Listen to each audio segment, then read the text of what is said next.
કેમ નિમાણી થઈને બેઠીને કેમ રોવે? ક્યાંય નહીં.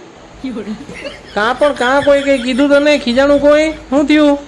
હું ગામમાં ગઈ હતી ને તો ઓલા ભાઈ મને કે જો ઇન્ફ્લુએન્ઝા જાય. હું કે બીમારી છું? એ ભાઈ મને એમ કેમ કહેતા હતા. પછી મેં કેવા હરાપ આપી દીધા, તમારું ચપ્પલ તૂટી જાય ને તમારી ટોપી ઉડી જાય ને પાછી હાથમાં ન આવે ને તમારી બાયડી વેણું લઈને તમને મારે ને કેવું બોલી ગઈ. પછી તો હું અરે અભણ, ઈ ઇન્ફ્લુએન્ઝા નહીં, ઇન્ફ્લુએન્ઝર કહેતા હતા. ઇન્ફ્લુએન્ઝર બધું એક જ થાય. મને એટલી ખબર પડે કે ઈ મને બીમાર વ્યક્તિ અરે કહેતા પણ હતા. એને બીમાર વ્યક્તિ ઇન્ફ્લુએન્ઝર ને ન કહેવાય અભણ. તો ઇન્ફ્લુએન્ઝર એટલે ઓલા સોશિયલ મીડિયામાં જે વિડિયા બનાવતા હોય ને ઇન્ફ્લુએન્ઝર કહેવાય. હાલી હું નીકળી ગઈ, ભાન પડે નહીં ને આડે તો ગડ હવે ઈ મારા વિડિયા નહીં જોવે.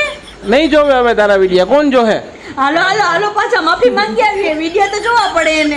હાલો આપણે એની માફી માંગીએ. એની ચપ્પલે હાંધી દઈ, હું તૂટી ગયો હે તો એની ટોપી ઉડી ગઈ હે તો હું નવી લઈ દઈ. એની ઘરવાળીને ના પાડી દઈ, મારશે નહીં. હું હાલો જલ્દી હાલો.